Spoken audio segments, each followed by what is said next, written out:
Sama-sama kita buka di dalam Daniel pasal yang pertama. Daniel pasal yang pertama ayat yang ke-1 dan 2.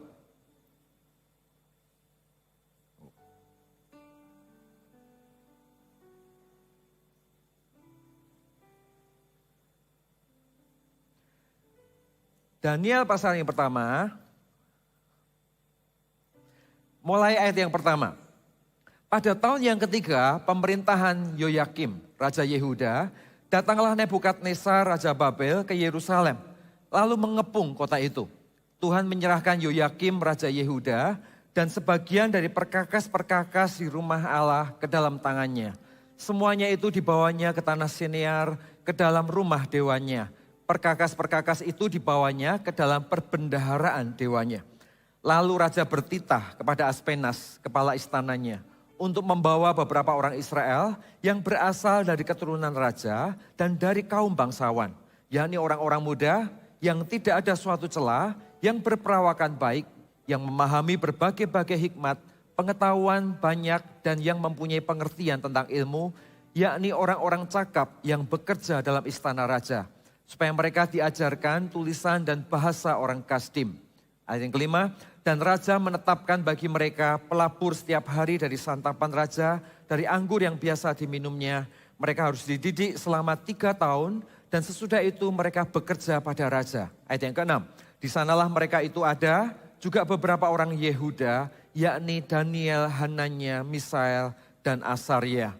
Bapak Ibu Saudara, kitab Daniel adalah kitab yang menarik. Ya, dia menceritakan tentang bagaimana view tentang rencana Allah di masa yang akan datang, tetapi di waktu yang sama mencerminkan di dalam perjanjian lama bagaimana Tuhan bekerja atas Israel pada masa itu, gitu ya. Dan kitab Daniel ini adalah kitab yang Daniel itu adalah sosok pribadi yang hidup bersama dengan 3 pahlawan iman lain di masanya. Ya, kalau kita mengingat seseorang yang namanya Daniel, di sekeliling Daniel itu ada seseorang yang namanya Nabi Yeremia. Ya, saat itu Nabi Yeremia usia 22 tahun dan saat Daniel dibuang umurnya sekitar 13-14 tahun. Jadi selisih mereka kurang lebih sekitar 7-10 tahun gitu ya. Dan Daniel hidup di dalam lingkungan yang seperti ini. Yang kedua seorang lagi adalah keturunan imam namanya Yeskiel yang saat itu usianya adalah 33 tahun. Dan satu orang lagi adalah Raja Yosia. Raja Yosia memerintah Israel pada usia 8 tahun dan dia adalah raja yang usianya muda tetapi mengenal Tuhan, cinta Tuhan dan hidup takut akan Tuhan. Sampai satu peristiwa dia melihat Israel mengalami kehidupan yang jauh dari Tuhan, melakukan penyembahan berhala. Dia memutuskan untuk membongkar semua penyembahan berhala di Israel. Dibongkar semuanya dan menyuarakan semua orang Israel harus kembali kepada Tuhan. Dan di usianya yang 24 tahun, Raja Yosia menemukan kitab Taurat yang diajarkan oleh Imam Hizkia pada saat itu disuarakan ke seluruh Israel. Dan hari itu Israel mengalami revival yang begitu luar biasa. Terjadi perubahan besar, terjadi pertobatan, bangsa berubah, berhala-berhala ditumbangkan, kecenderungan kepada Allah lain dikembalikan kepada Allah yang benar. Dan yang luar biasa adalah Daniel hidup di masa ini. Jadi Anda bisa membayangkan waktu itu ketika Raja Yosia memimpin, Daniel mungkin masih anak-anak. Ya, bagi kita mungkin ya itu seperti sebuah perjalanan yang kita nggak tahu ujungnya Daniel itu seperti apa. Saat itu Daniel juga tidak pernah berpikir bahwa dia akan masuk dalam pembuangan Babel. Dia mungkin juga tidak terpikir bahwa dia adalah salah satu orang yang bersama dengan 3 orang temannya yang akan menjadi sumber pengharapan bagi Israel di masanya. Dia hanya tahu sebagai seorang anak kecil, dia melihat sekelilingnya dan di tengah-tengah kondisi itu ada seorang raja namanya Raja Yosia menyuarakan kebenaran, menjungkir balikkan Baal dan mengembalikan orang-orang untuk datang kepada Tuhan. Jadi kalau Anda membayangkan Daniel ini seperti seorang anak yang lahir di generasinya Raja Yosia. Yang sebetulnya mereka sama-sama muda di masa itu. Jadi itu menjadi masa di mana Tuhan mempersiapkan Daniel dengan tidak terduga. Ataukah hidup kita dengan Tuhan pun juga demikian. Ada banyak area dalam hidup kita nggak bisa melihat 5-10 tahun yang terjadi di depan kita. Tapi seringkali masa-masa jauh sebelumnya adalah masa-masa Tuhan mempersiapkan hidup kita. Tuhan membuat kita menjadi kuat, Tuhan melatih kita pada zona area tertentu, Tuhan melatih respon hati kita, Tuhan mempersiapkan kapasitas yang Tuhan ingin butuhkan di masa yang akan datang. Dan Tuhan siapkan itu sejak awal. Cuman masalahnya waktu Tuhan siapkan itu sejak awal, nggak tentu setiap kita itu melihat dengan respon yang benar. Nggak tentu setiap kita melihat bahwa itu adalah masa di mana Tuhan persiapkan hidup kita. Tapi saat kita merespon dengan benar, kita melihat bagaimana kesempatan demi kesempatan yang Tuhan buka, kita meresponi dengan sikap hati yang benar, maka disitulah pembentukan, kekuatan Tuhan, proses dan bagaimana Tuhan melatih hidup kita akan tumbuh dalam hidup kita. Sehingga ada masanya ketika semuanya itu dibutuhkan, maka di situ akan menjadi kekuatan ilahi dalam kehidupan seseorang, sekaligus di dalam ada penyertaan Tuhan yang Tuhan taruh di sana. Hal yang sama juga terjadi pada seseorang yang namanya Daniel ini. Jadi Anda bisa membayangkan, kadang-kadang kita melihat sisi Danielnya kok muncul tiba-tiba ya, padahal sebetulnya nggak tiba-tiba. Sekian tahun sebelumnya ada 3 orang yang ada di sekelilingnya, yaitu mereka adalah seorang nabi, seorang imam, dan seorang negarawan yang dipakai Tuhan di waktu yang mirip untuk memulihkan pengharapan bagi Israel lewat seorang pemuda yang namanya Daniel. Dan hari itu kalau kita pahami waktu terjadi pembuangan di Babel, Bapak Ibu Saudara, hari itu semua nabi-nabi melawan nubuatan melawan pembuangan di Babel pada saat itu. Semua nabi-nabi berkata nggak mungkin, ini bukan rencana Tuhan, ini bukan kehendak Tuhan. Nggak mungkin bangsa yang dipilih Tuhan akan dibuang dan akan dianiaya oleh bangsa yang tidak dipilih Tuhan. Mereka percaya bahwa mereka adalah bangsa pilihan Tuhan. Mereka percaya bahwa mereka spesial. Sekalipun di waktu yang sama mereka juga tahu ada sesuatu yang salah di dalam hidup mereka. Tapi mereka sangat mempercayai bahwa mereka adalah bangsa pilihan Tuhan. Sehingga satu sisi mereka tahu mereka salah, tapi di lain sisi mereka tidak terima kenapa bangsa pilihan Tuhan dibuang atau mengalami proses dengan bangsa yang tidak dipilih Tuhan, yaitu orang Babylon atau orang Aram pada saat itu. Nah, itulah di tengah-tengah kondisi yang seperti semua orang menyerukan tentang perlawanan, tetapi ternyata ada seorang nabi yang namanya Yeremia. Di dalam Yeremia 25 dikatakan, Yeremia 25 ayat yang ke-11, maka seluruh negeri ini akan menjadi reruntuhan dan ketandusan. Dan bangsa-bangsa ini akan menjadi hamba kepada Raja Babel 70 tahun lamanya, kata Alkitab. Kemudian sesudah genap 70 tahun itu, demikianlah firman Tuhan. Aku akan melakukan pembalasan kepada Raja Babel, kepada bangsa itu oleh karena kesalahan mereka. Juga kepada negeri orang Kasdim dengan membuatnya menjadi tempat-tempat yang tandus untuk selama-lamanya. Jadi saat semua mereka nggak percaya tentang bagaimana Tuhan memproses bangsa Israel untuk masuk dalam pembuangan Babel karena mereka merasa sebagai bangsa yang terpilih. Seorang nabi yang namanya Yeremia mengatakan enggak, ini memang diizinkan Tuhan. Memang Tuhan tidak ingin sebetulnya, tapi diizinkan Tuhan peristiwa itu terjadi. Untuk membentuk Israel, untuk membuat Israel mengerti bahwa dia butuh Tuhan dan dia harus kembali di dalam hadirat Tuhan. Di waktu yang sama Bapak Ibu Saudara, di tengah-tengah situasi pembuangan ribuan orang yang ada di sana, ada sosok pemuda dan teman-temannya yang namanya Daniel. Dia adalah seorang bangsawan, hari itu dia terpisah dari keluarganya, dia mengalami penjarahan, dia mengalami kemiskinan, mungkin keluarganya juga dibunuh, dia nggak terkonek satu dengan yang lain, namanya dalam situasi perang, keadaan sangat kacau, situasi tidak memungkinkan di masa-masa itu. Dan Daniel ditarik di dalam suasana dan keadaan yang seperti ini. Dan yang luar biasa adalah di tengah-tengah situasi yang seperti ini, ternyata Tuhan mampu munculkan seseorang yang namanya Daniel ini. Tuhan munculkan seseorang bukan dalam kondisi yang terbaik menurut pandangannya. Tapi Tuhan munculkan seseorang bahkan di saat orang itu merasa bahwa dia nggak mungkin bisa muncul. Ya, hak kebangsawanannya ditarik, keluarganya terpisah, dia mengalami aniaya, dia mengalami kesedihan, ya dia mengalami kemiskinan, posisinya sebagai seorang bangsawan, fasilitas yang dia punya semuanya tidak ada dalam hidupnya. Tapi hari itu Tuhan izinkan di tengah-tengah situasi yang seperti ini, ternyata bisa muncul sosok yang namanya Daniel dan 4 saudaranya dan 4 teman-temannya. Pertanyaannya adalah apakah hanya Daniel hari itu yang seharusnya muncul? Bukankah ada ribuan orang yang hari itu sama-sama dibuang? Bukankah ada ribuan orang yang lain juga yang sama-sama masuk ke pembuangan bersama-sama dengan Daniel dan teman-temannya? Saya pikir Bapak Ibu Saudara kalau ngomong tentang pilihan Tuhan, kalau ngomong tentang rencana Tuhan, ya Tuhan gak pilih kasih. Dia mengasihi semua orang. Dia menginginkan setiap orang sampai kepada kehendak dan rencananya yang terbaik dalam hidupnya. Tapi di waktu yang sama, semua rencana Tuhan itu butuh respon dari manusia karena menjaga hati adalah tanggung jawab kita. Menjaga respon kita adalah tanggung jawab kita. Jadi hari itu Daniel punya kekuatan untuk menjaga respon hatinya.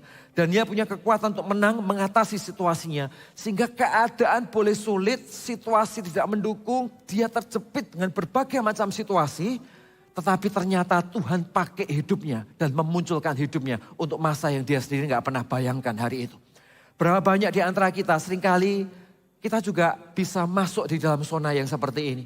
Saat kita ingin pertolongan Tuhan, di waktu yang sama seringkali kita menetapkan syarat di sekeliling kita. Ya Tuhan bisa tolong aku kalau nanti ini situasinya begini. Kalau seandainya situasinya begini, maka kalau seandainya keadaannya seperti ini, mungkin Tuhan bisa tolong aku dan sebagainya. Padahal untuk Tuhan menolong kita bukan bergantung dengan apa yang ada di sekeliling kita.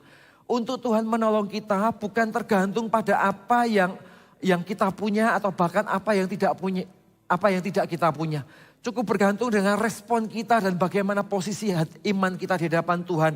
Maka itu menjadi pintu masuk di mana Tuhan berkarya dan mengerjakan sesuatu di dalam hidup kita. Jadi segala sesuatunya bisa diambil, segala sesuatunya bisa dipepet, segala sesuatunya bisa tidak menguntungkan, segala sesuatunya kita bisa ditaruh di tempat yang gak bisa bergerak sama sekali. Tetapi ketika posisi iman kita benar di hadapan Tuhan, maka di sana selalu akan muncul pengharapan untuk siapapun yang ada di sana tidak akan tumbang karena situasi. Karena ada Tuhan dan ada iman yang menjadi pintu masuk di mana Tuhan bekerja di tengah-tengah kita. Nah, saudara, Bapak Ibu Saudara, Anda bisa membayangkan di dalam kondisi yang seperti ini, Daniel diinterview oleh Nebukadnezar dan ternyata dia terpilih menjadi penasihat raja. Gitu ya.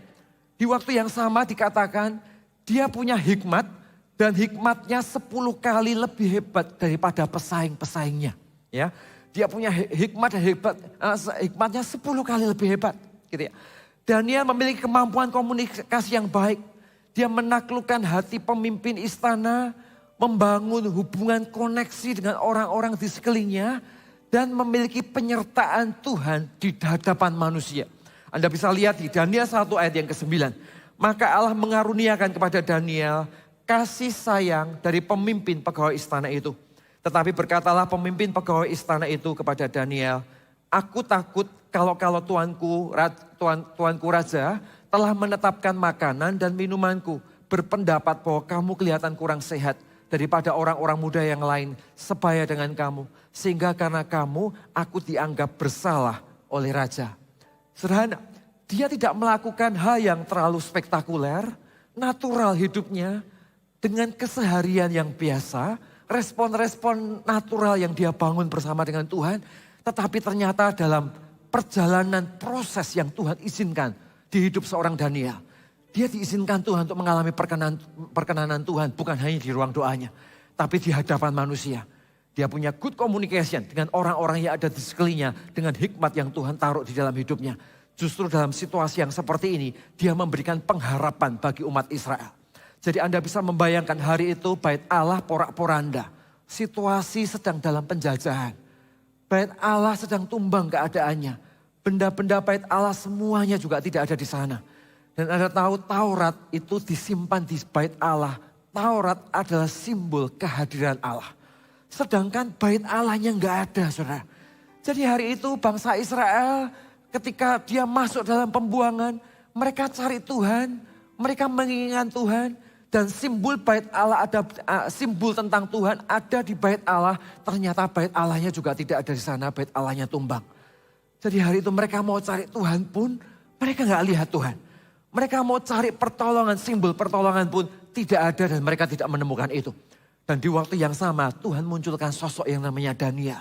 Di mana kenapa Tuhan munculkan Daniel? Karena lewat seorang Daniel, Tuhan lagi ngomong kepada Israel bahwa di tengah-tengah mungkin disiplin yang sedang terjadi hari itu, Tuhan tidak meninggalkan Israel. Di tengah-tengah situasi yang mungkin tidak mudah hari itu, tetapi Tuhan tidak meninggalkan mereka. Tuhan tetap izinkan keadaan yang mungkin gak nyaman terjadi, tapi bukan berarti Tuhan tinggalkan mereka. Dimunculkan dengan figur seorang Daniel, menjadi lambang pengharapan buat Israel di masa di mana dia hidup dan memerintah di masanya. Pertanyaannya Bapak Ibu Saudara adalah, apa sih yang membuat Daniel ini spesial?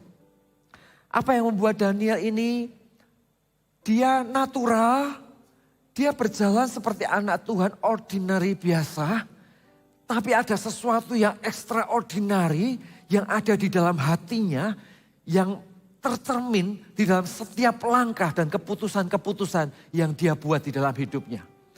Dan akhirnya waktu dia mengambil posisi, waktu Tuhan kasih kepercayaan sebagai seorang pemimpin, waktu Tuhan kasih kepercayaan untuk dia ambil posisi pada sebuah kapasitas tertentu yang Tuhan percayakan di dalam hidupnya, dia juga bukan melakukan hal yang spektakuler, dia mengambil keputusan-keputusan yang sederhana, tapi keputusan-keputusan yang sederhana yang sehari-hari itu disertai oleh Tuhan dan dihormati oleh manusia, dan di dalam keputusannya ada penyertaan Tuhan yang heran di dalam hidupnya. Nah, hari ini kita belajar sesuatu dengan seseorang yang namanya Daniel ini. Ya, setiap kita punya ruang tertentu, Bapak Ibu Saudara. Setiap kita tentunya kita punya sebuah posisi tertentu untuk punya pengaruh terhadap sebuah kawasan yang Tuhan percayakan dalam hidup kita. Seorang ayah ambil posisi untuk anggota keluarganya. Seorang CG leader ambil posisi untuk pengembalaan di dalam anggota CG-nya. Benar ya? Di tengah-tengah teman-teman sebagai komunitas, paling tidak dia ambil posisi untuk menjadi berkat buat orang-orang yang ada di sekelilingnya. Di tengah-tengah pekerjaannya pun juga sama, ketika kita bekerja dan dengan tanggung jawab yang Tuhan percayakan di dalam hidup kita, kita juga ambil posisi di sana untuk bekerja dengan baik dan menjadi berkat atas setiap apa yang Tuhan percayakan di dalam kehidupan kita. Nah, hari ini hal yang sama juga terjadi dengan seseorang yang namanya Daniel. Ya, tetapi hari itu Daniel memimpin dalam kondisi yang di mana Israel sedang mengalami krisis. Memimpin bukan dari apa yang hebat yang dia punya, yang ada, yang sudah tersedia. Tetapi dia memimpin bahkan dari nothing, dari kondisi kepepet, dari seorang bangsawan yang tidak bisa memanfaatkan fasilitasnya, dari seorang tuan rumah yang menjadi penjajah.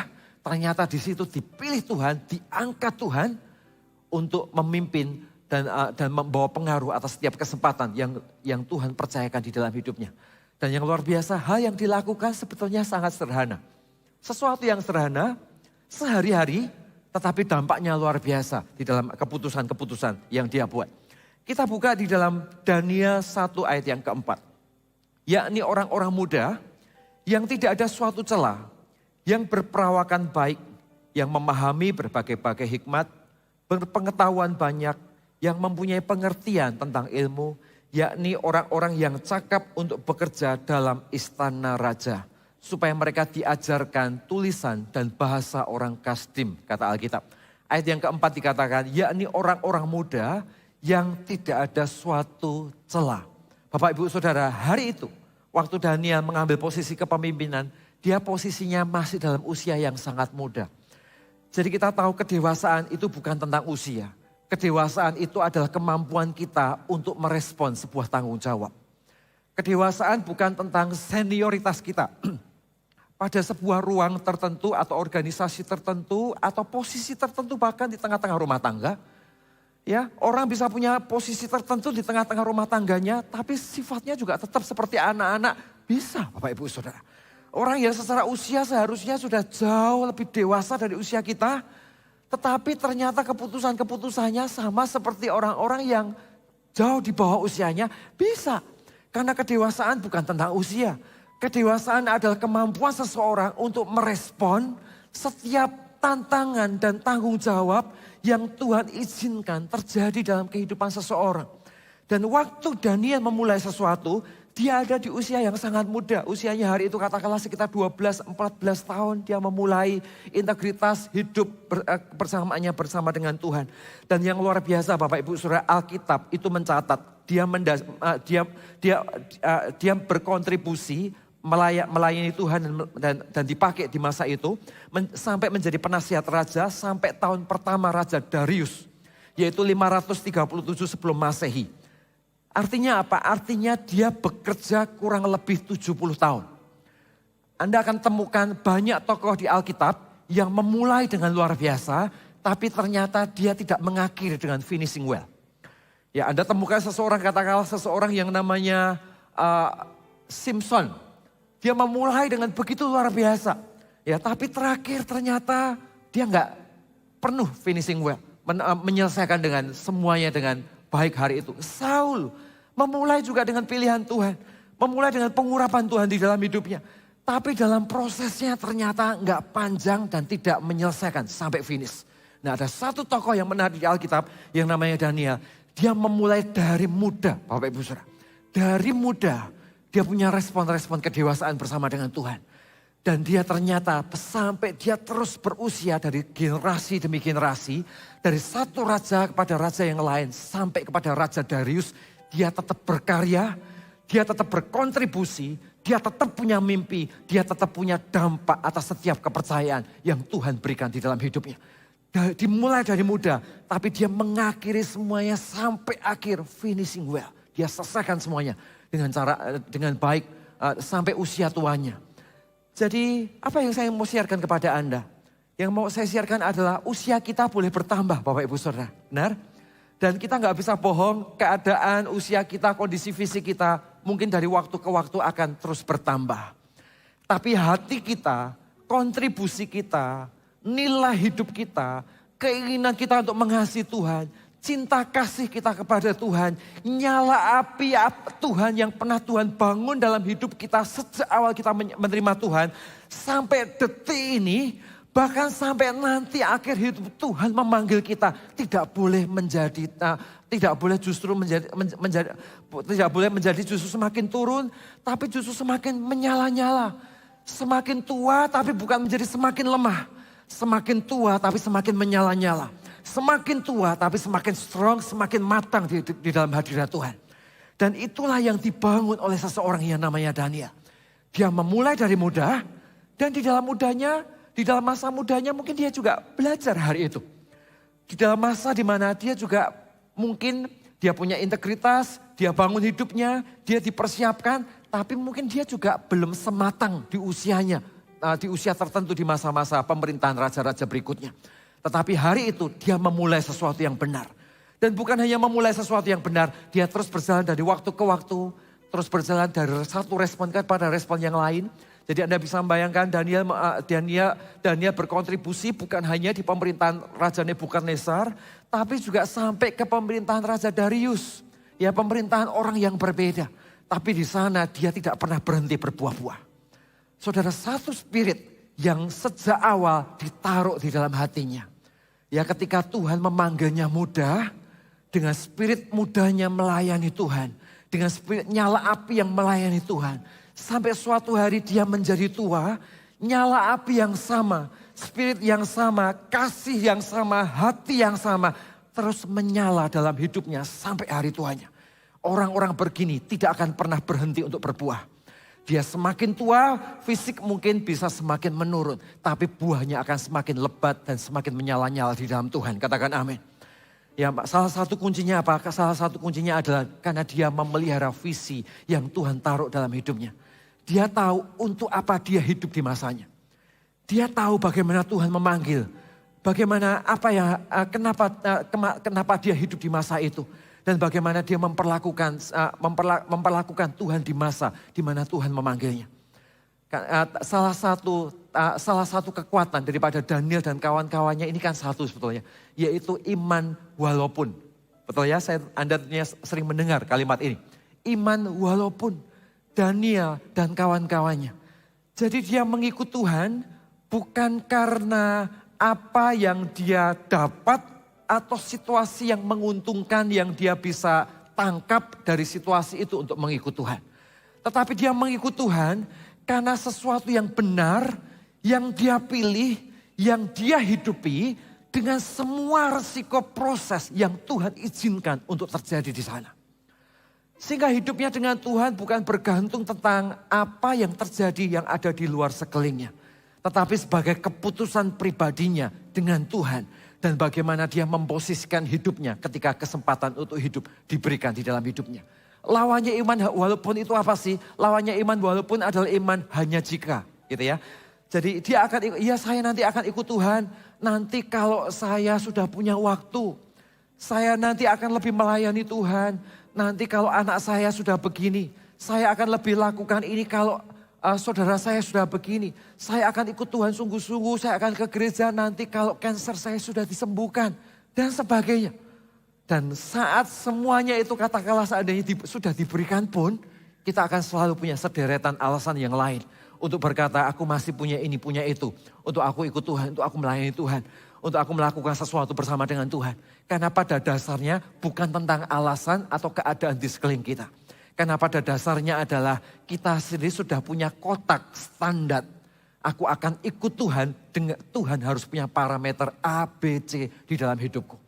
Sehingga dia melihat apa yang Tuhan bisa kerjakan, apa yang bisa Tuhan perbuat, standar berkat seperti apa yang Tuhan akan berikan di dalam hidupku, maka disitulah aku akan memulai perjalanan hidupku dengan Tuhan. Saudara, orang-orang seperti ini pada akhirnya tidak akan pernah ikut Tuhan. Walaupun di dalam sebuah situasi 1-2 kali dia berkata dia akan ikut Tuhan. Tetapi jauh di dalam kedalaman hatinya, penuh dengan syarat, penuh dengan berbagai macam hal yang membuat dirinya tidak bisa melihat Tuhan dari kacamata bahwa kita ini adalah milik Kristus. Dia melihat Tuhan sekedar dari kacamata apa yang Tuhan bisa berikan di dalam hidupnya. Ini adalah iman hanya jika. Hari ini Daniel tidak hidup di masa itu.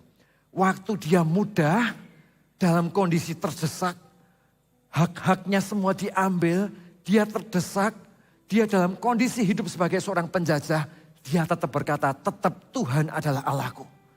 Dan dengan hati yang seperti ini, dia tetap berkarya di masanya. Visi itu tidak pernah mati. Seseorang mau dianiaya seperti apapun, mengalami kondisi seberat apapun, sejauh visi hidupnya tidak pernah mati, maka tidak ada satupun yang bisa menghentikan dia. Saudara masih ingat suatu ketika Yusuf dibenci oleh saudara-saudaranya. Ya, kenapa kok Yusuf dibenci oleh saudara-saudaranya? Karena mimpi, karena suatu hari dia bermimpi, dia cerita kepada saudara-saudaranya. Aku melihat bulir-bulir gandum, dan bulir-bulir gandum di sekelilingku semuanya tunduk, hanya aku aja yang berdiri. Salah satu mimpinya gitu. Akhirnya dia dibenci oleh saudara-saudaranya. Singkat cerita saudara-saudaranya bersekutu, akhirnya Yusuf dimasukkan ke sumur. Pertanyaan saya adalah sebetulnya yang dibunuh Yusufnya atau mimpinya? Ya, kemarahan saudara-saudaranya bukan untuk Yusufnya sebetulnya. Ya bagi mereka sebetulnya tetap melihat Yusuf ini bagian dari saudara sebetulnya. Tetapi kenapa kok mereka marah? Karena mimpi yang dimiliki oleh seorang Yusuf mengganggu mereka. Yang dibunuh apanya? Yang dibunuh adalah mimpinya. Tetapi ternyata ketika Yusuf masuk ke dalam sumur, apakah mimpi Yusuf mati? Ternyata mimpi Yusuf enggak mati. Mimpi Yusuf tetap menyala. Dia tetap menjadi-jadi bersama dengan Tuhan. Situasi bisa menekan dia. Keadaan bisa membuatnya tidak bisa bergerak. Keadaan bisa membuat dia enggak tahu apa yang terjadi. Tekanan begitu luar biasa. Tetapi sejauh mimpinya tidak pernah mati, maka dimanapun dia berada, dia akan bangkit kembali, hidup kembali, dan kembali berbuah-buah lebat karena Tuhan menyertainya. Hari ini mari kita tumbuh di dalam satu area ini. Karena Tuhan menyertai orang-orang yang punya mimpi dan menghargai mimpi itu untuk tetap tinggal di dalam hidupnya. Sebuah komitmen bersama dengan Tuhan bahwa hidupku ini adalah bagi Tuhan. Dan mimpi untuk hidup bagi Tuhan itu menyala di segala usia yang Tuhan percayakan di dalam hidup ini. Ya, dan ketika kita punya mentalitas dengan hati yang seperti ini, situasi boleh terjadi, tantangan boleh terjadi. Tapi apapun situasinya dan tantangannya, kita tahu posisi iman kita ada di mana. Dan di tempat itulah kita akan selalu berdiri tegak sekalipun dengan air mata yang mungkin diizinkan menetes. Tapi kita akan tetap berdiri tegak. Ya waktu menabur, mungkin kita naburnya sambil nangis saudara. Naburnya sambil nangis tapi tetap nabur. Naburnya mungkin sambil berat tapi tetap nabur. Situasinya mungkin gak nyaman, tapi tetap nabur kebaikan, tetap nabur berkat, tetap nabur ketaatan. Dan Anda tahu orang-orang yang bertumbuh dengan sikap iman walaupun yang seperti ini. Maka di semua masa hidupnya, dia adalah orang-orang yang meminutangi Tuhan dengan ketaatan. Dan di sanalah penyertaan demi penyertaan akan menyertai hidup orang-orang yang demikian. Katakan amin. Yang kedua Bapak Ibu Saudara, apa yang saya mau sharekan. Ayat yang keempat. Kalimatnya sederhana, Alkitab berkata, yang berperawakan baik. Oke ya, izinkan saya ngomong sesuatu yang lebih mendarat hari ini. Yang berperawakan baik. Ya, jadi Daniel adalah seorang yang juga good looking. Ya, jadi dia bukan hanya seorang yang ngeroh di mana-mana, gitu ya. Kelihatan rohani di mana-mana, tapi ngelomprot Bapak Ibu Saudara. Ya, tapi nggak bisa diterima oleh orang-orang di sekelilingnya. Tapi komunikasinya nggak nyambung. Ya, tapi dengan situasi yang ada di sekelilingnya, dia nggak bisa relate dengan situasi yang ada di sekelilingnya. Ternyata Daniel enggak. Dia punya hati dan iman yang dibangun di dalam. Dia tidak berusaha untuk nunjukkan ke orang-orang menjadi manusia rohani di mana-mana. Biasa, ordinary people biasa. Mengambil keputusan-keputusan yang biasa yang menjadi pilihan hatinya. Keputusan-keputusan hidupnya juga sederhana. Dia bersahaja, dia bisa bergaul dengan banyak orang. Ya, dia membangun good looking, roman muka yang cerah dan penampilan yang baik juga. Ya, Anda tahu good looking itu adalah mata dan jendela hati. Ya, good looking adalah mata dan jendela hati. Ya, Tuhan lihat hati, betul? Tapi masalahnya manusia itu lihat mata. Betul ya? Seringkali kita berkata, aku ingin jadi berkat untuk keluargaku. Aku ingin jadi berkat untuk tempat kerjaku. Ya, tapi waktu kita ke kantor kita ngamuk-ngamuk terus gitu ya. Tapi waktu kita ke kantor kita nggak ready. Waktu kita ke kantor kita nggak bangun komunikasi yang baik. Ya, waktu kita ke kantor kita tidak menciptakan jendela hati. Ya, jendela untuk mata dan hati kita. Ya, good look-nya ada jendela mata untuk masuk ke hati maksud saya. Ya, dan akhirnya apa yang baik yang ada di dalam hidup kita itu nggak bisa nular ke hidup orang lain. Sesuatu yang seharusnya bisa memberkati. Sesuatu yang seharusnya kalau dibedah keluar hatinya. Orang bisa amazed dan berkata, wah ini luar biasa. Ini yang kita butuhkan. Ini akan memberkati. Tapi ternyata itu gak bisa keluar. Kenapa? Karena kita gak punya jendelanya. Untuk orang lain itu bisa melihat ke hati kita. Nah, good looking adalah jendelanya Bapak Ibu Saudara. Jadi menjaga hati dan mengelola yang terlihat adalah keseimbangan yang menjadi tanggung jawab kita. Ya, jadi di dunia ini adalah kita jaga hati dan mengelola yang terlihat itu adalah tanggung jawab kita. Sudah masih ingat suatu ketika Tuhan Yesus marah kepada orang Farisi dan ahli Taurat. Waktu hari Sabat, ya sengaja mereka mencari kesalahan Tuhan. Karena ada satu orang yang tangannya tidak bisa bergerak gitu ya kurang lebih. Nah, singkat cerita hari itu Tuhan membuat mukjizat. Justru karena Tuhan tahu dia sedang dicobai, semua orang yang sakit ditaruh di tengah, disembuhkan langsung di sana. Dan hari itu semua orang Farisi, ahli Taurat marah dengan apa yang dilakukan oleh Yesus. Tapi yang di hati Yesus juga sedih. Dan Yesus marah dengan mereka dan Alkitab berkata, Yesus marah karena kedekilan hati mereka. Karena kekerasan hati mereka. Kenapa kok Yesus marah? Sederhana. Karena kalau ngomong tentang menjaga hati itu bukan tanggung jawab Tuhan. Menjaga hati itu tanggung jawab kita, betul? Menjaga hati adalah tanggung jawab kita. Menjaga Tuhan memberikan kapasitas, Tuhan memberikan kekuatan, Tuhan memberikan hadirat Tuhan. Tuhan melembutkan hati kita, men-trigger hati kita, Roh Kudus berbicara di dalam hidup kita. Tetapi keputusan untuk melembutkan hati kita, keputusan untuk menjaga hati kita, itu ada di tangan kita. Jadi wilayah ini adalah wilayah yang manusia harus kelola, bukan Tuhan harus kelola. Dan yang kedua adalah mengelola apa yang terlihat, menjadi good looking. Ya, menjaga hati bagus, ya. Tapi kalau kita nggak bisa mengelola yang terlihat, maka hati yang baik yang kita jaga ini nggak bisa punya jendela untuk orang melihat kondisi hati kita dan menjadi berkat atas hidup mereka. Jadi hari ini Bapak Ibu Saudara, ayo sama-sama Bapak Ibu Saudara, kita menjadi orang Kristen, kita harus belajar untuk mengatur beauty emotion kita dengan baik. Ayo lihat kanan kirinya, katakan halo tetangga. Ya, senyum yang indah untuk mereka. Tahukah senyum Anda memberkati orang-orang di sekeliling Anda? Gitu ya. Respon kita, attitude kita, cara kita bergerak, cara kita merespon atas semua situasi yang Tuhan izinkan terjadi dalam hidup kita, itu menjadi jendela untuk kita bisa ngomong lebih banyak dan mempengaruhi hidup orang lain yang ada di sekeliling kita. Katakan amin. Yang ketiga, Bapak Ibu Saudara, yang ketiga ayat 4 dikatakan, yang memahami berbagai-bagai hikmat, berpengetahuan banyak, yang mempunyai pengertian tentang ilmu, yakni orang-orang yang cakap untuk bekerja dalam istana raja. Supaya mereka diajarkan, katakan bersama saya, diajarkan. Tulisan dan bahasa orang Kasdim. Kita lompat ayat yang ke-17. Kepada keempat orang muda itu, Allah memberikan pengetahuan, katakan Allah memberikan. Memberikan pengetahuan dan kepandaian tentang berbagai-bagai tulisan dan hikmat. Sedang Daniel juga mempunyai pengertian tentang berbagai-bagai penglihatan dan mimpi. Lihat ayat yang keempat dikatakan mereka diajarkan. Jadi ada ilmu yang diajarkan kepada mereka. Ayat yang ke-17 dikatakan Allah memberikan berbagai hikmat dan pengajaran. Jadi kita perlu tahu bahwa pertumbuhan hidup kita itu selalu dua sisi. Ada waktu di mana kita memang harus belajar. Ada waktu di mana kita perlu belajar untuk untuk kita memperbaiki kapasitas kita. Untuk kita mengelola hidup kita. Untuk kita memanage keuangan kita. Untuk kita mengelola komunikasi kita dengan pasangan kita. Untuk kita mengelola apa yang Tuhan percayakan di tangan kita. Apapun itu. Entah di dalam relationship atau pekerjaan yang Tuhan percayakan dalam hidup kita.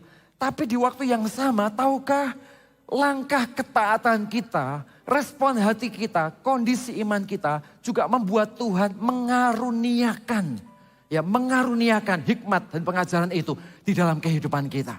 Ya kita tahu ya bedanya ilmu dan hikmat. Ilmu itu adalah sesuatu yang didapat karena hasil belajar.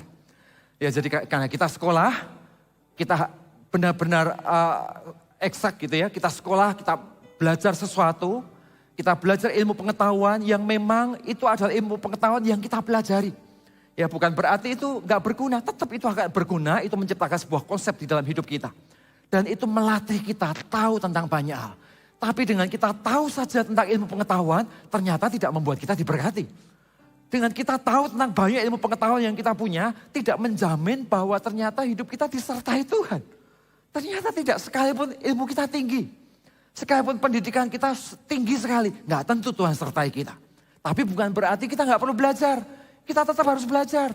Kita tetap harus kembangkan diri kita di usia manapun.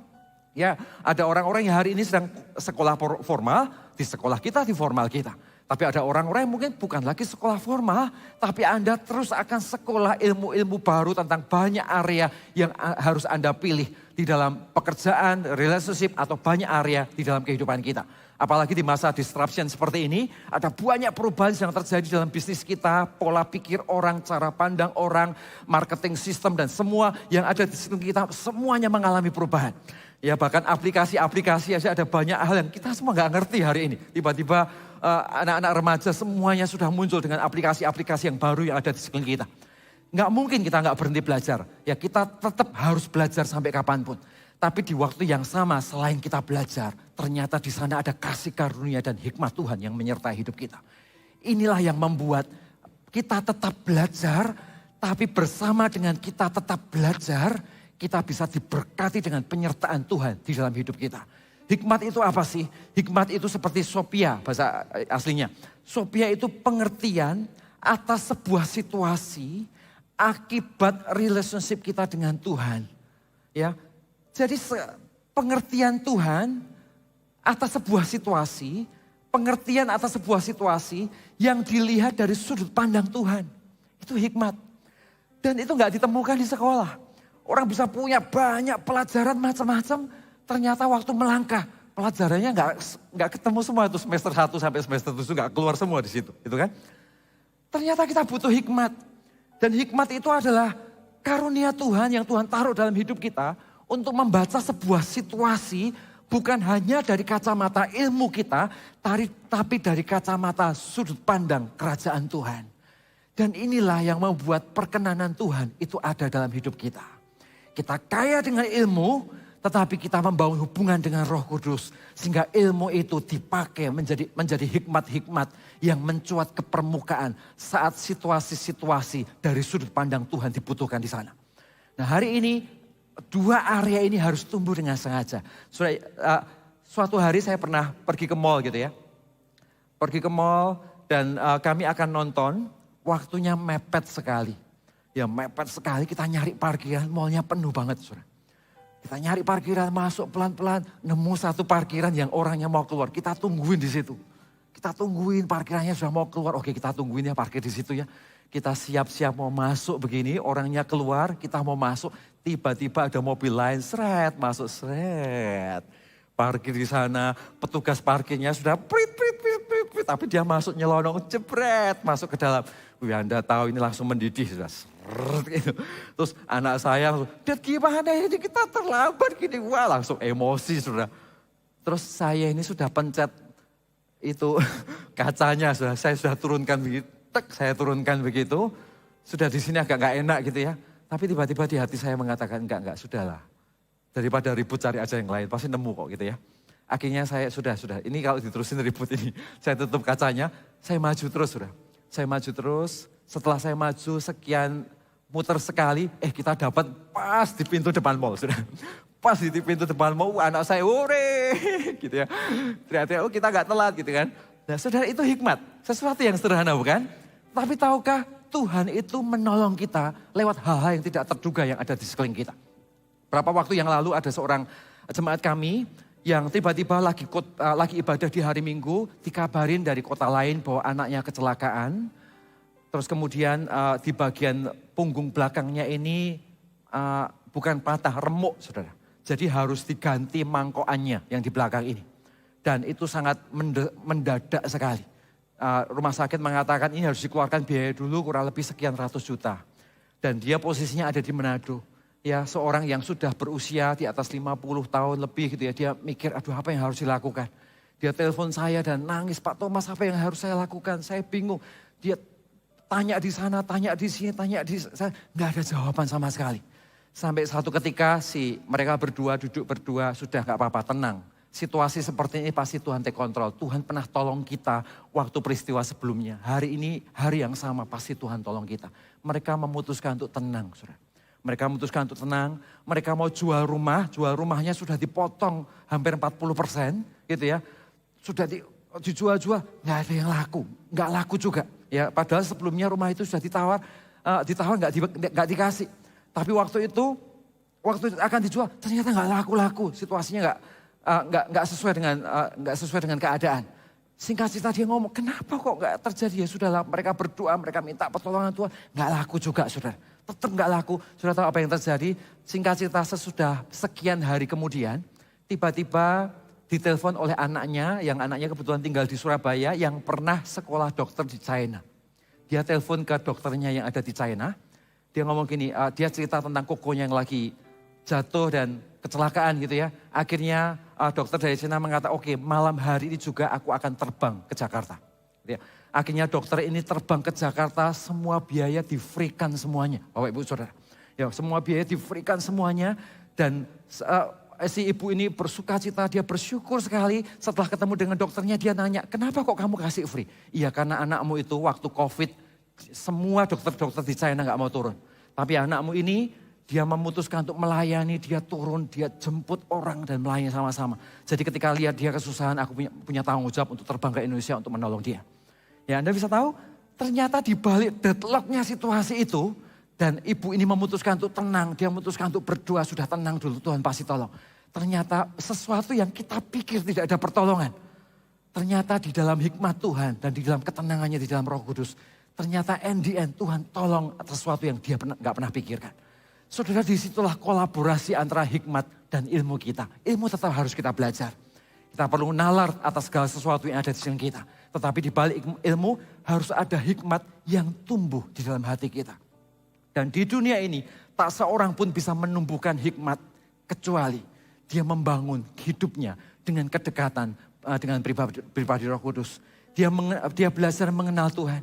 Dia belajar untuk mengerti isi hati Tuhan. Dia melihat Alkitab bukan hanya tentang boleh atau enggak boleh. Tetapi melihat Tuhan dari sisi apa yang Tuhan inginkan untuk aku hari ini. Apa yang Tuhan inginkan untuk situasi yang sedang kuhadapi ini. Jadi bukan sekedar tentang boleh enggak boleh. Ya, bukan tentang 10 perintah Allah harus dilakukan atau tidak dilakukan. Seseorang yang semakin dewasa dengan Tuhan, hidupnya dengan Tuhan bukan tentang menolak dosa. Tapi tentang bagaimana dia bertumbuh menyenangkan Tuhan atas kesempatan di mana dia, kesempatan hidup yang Tuhan berikan di dalam hidupnya. Dan disitulah hubungan pengenalannya akan Tuhan akan melahirkan ketajaman dan hikmatnya bersama dengan dia. Katakan amin Bapak Ibu Saudara. Ayat yang ke-8. Dan ia berketetapan untuk tidak menajiskan dirinya dengan santapan raja dan dengan anggur yang biasa diminum raja. Dimintanyalah kepada pemimpin pegawai istana itu supaya ia tidak usah menajiskan dirinya. Sudah tahu kekuatan seorang Daniel dalam kepemimpinannya ada satu yang menarik. Yaitu dia di hatinya itu punya conviction. Ada sebuah keyakinan di dalam pengalaman, experience dan perjalanan hidupnya bersama dengan Tuhan. Ya, iman dan pertumbuhan di dalam area ini dia bertumbuh dengan matang. Dia kenal betul siapa Tuhannya. Saat dia kenal betul siapa Tuhannya, ada conviction, sebuah keyakinan yang tak pernah tergantikan. Kondisinya bisa kepepet, terjepit dalam kondisi tertentu, tapi tetap dia bisa tenang, melihat sebuah situasi dan dia melihat di tengah-tengah kondisi yang terjepit itu, dia melihat satu dot yang menjadi harapan dan ketika dia mempercayai, maka di situ dia akan melihat bagaimana Tuhan menyertai. Area ini susah untuk diajarkan Bapak Ibu Saudara, tapi ini adalah area di mana yang lahir karena hubungan kita dengan Tuhan. Karena itu yang saya mau katakan adalah pengenalan kita akan Tuhan itu pengenalan yang bertumbuh. Kita ini bukan hanya mengenal akan Tuhan, menyembah Tuhan, tapi setelah itu ya sudah hari-hari hidup kita sama seperti biasanya dari tahun ke tahun. Gak mungkin. Kalau kita menyembah Tuhan, kita mengenal Tuhan, kita belajar mengerti isi hati Tuhan. Berjalan dengan waktu, kita ini makin kemari, kita ini semakin mengerti apa sih yang jadi keinginan Tuhan. Atas situasi-situasi yang terjadi dalam hidup kita. Bayangin ya suami istri ketika ada tamu datang, si suami duduk di ruang tamu, mungkin suaminya gerak-gerakan kode tertentu yang tidak tak seorang pun tahu, tapi istrinya langsung paham, masuk ke dapur, ambil teh dan taruh di atas meja. Tak ada komunikasi, tidak terjadi apa-apa, tapi tiba-tiba teh muncul di meja. Lahirnya dari mana? Lahirnya karena pengenalan. Karena bertahun-tahun hidup bersama, akhirnya lahir pengenalan. Dari pengenalan itulah lahirnya yang namanya conviction. Ya jadi suami ini dia nggak perlu ngomong, tapi dia punya keyakinan di hatinya. Istriku sebentar lagi pasti akan ambil teh dengan sendirinya. Dan itu conviction. Itu muncul karena hubungan pribadi kita dengan Tuhan. Itu muncul karena kita sengaja memprioritaskan dan meletakkan Tuhan di tempat yang benar. Di dalam perjalanan hidup kita bersama dengan Tuhan. Saya berkali-kali mengalami proses ini Bapak Ibu Saudara. Dan saya belajar dari hal yang kecil sampai hal yang lebih besar, sampai akhirnya lebih berani mengambil resiko-resiko iman yang Tuhan percayakan di dalam hidup kita. Pastor Philip sering mengatakan, iman itu sama dengan risk. Betul? Iman itu pasti ada resikonya. Ya tetapi resiko iman itu bukan resiko yang ngawur, main tabrak. Resiko iman itu diambil karena proses dan hubungan pengenalan kita akan Tuhan. Iman memang kecil mulainya. Tetapi akhir dari iman bukan iman yang kecil. Akhir dari iman tetap dia akan jadi pohon yang lebat, yang besar, yang punya pengaruh dan conviction yang kuat atas hidup orang itu. Mulainya benihnya memang kecil, tapi benih yang kecil ini harus dipupuk dalam pengenalan. Benih yang kecil ini harus sengaja dibangun sampai dia lahir menjadi pohon yang berbuah lebat atas hidup seseorang. Nah, suatu ketika ya, waktu saya memulai sebuah perintisan, perintisannya ada di kota-kota yang geografisnya sedikit berbeda dari wilayah Indonesia bagian barat. Jadi wilayah kami ini di Maluku, Papua, dan Sulawesi. Jadi hidup saya dari perahu, dari kapal ke kapal gitu ya. Dari satu pulau ke pulau yang lain. Ya suatu hari saya pernah naik kapal, hanya 2 jam Bapak Ibu Saudara. Hanya 2 jam ombaknya goyang-goyang. Sampai yang biasa naik kapal itu teriak-teriak Tuhan Yesus gitu. Saudara. Bayangin yang biasa naik kapal aja begitu. Apalagi saya gitu kan. Jadi hari itu saya juga tegang. Matius, Markus, Lukas, Yohanes hilang semua hari itu. Yang saya tahu saya pegangan di tiang kapalnya itu. Dan itulah medan kita di dalam perintisan yang hari itu Tuhan percayakan. Tapi excited. Menarik, karena culture-nya macam-macam, jenis orangnya beda-beda, kebudayaannya beda-beda, tantangan sosialnya juga berbeda-beda, dan menjadi tantangan tersendiri.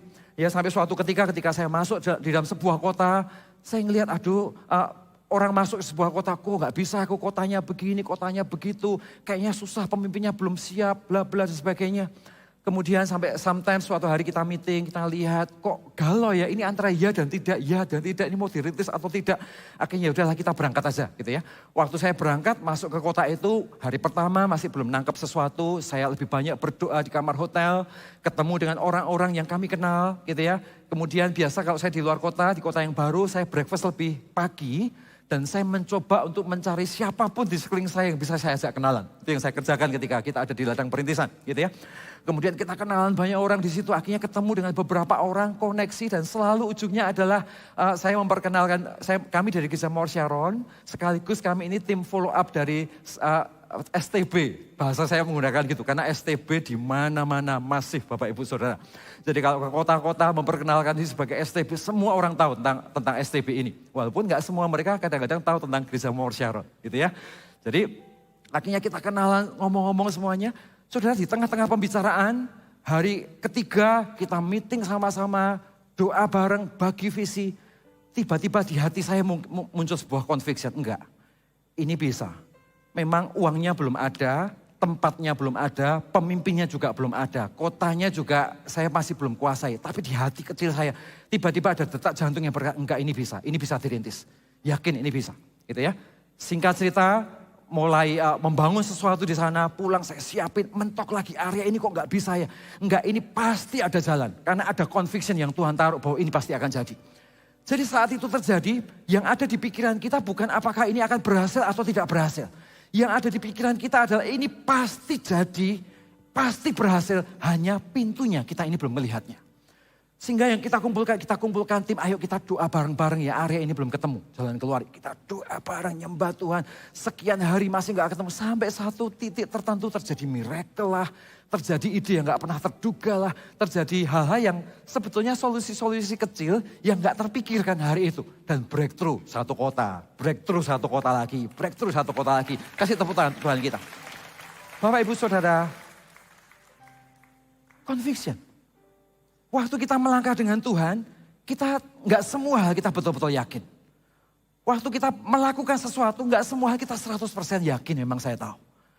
Tapi bersama dengan hubungan dan pengenalan kita akan Tuhan, keyakinan Anda atas keputusan yang kau ambil bersama dengan Tuhan, makin kemari kita semakin mengenal apa yang Tuhan inginkan. Dan itu akan menajamkan kita atas semua area yang Tuhan percayakan di dalam hidup ini. Katakan amin.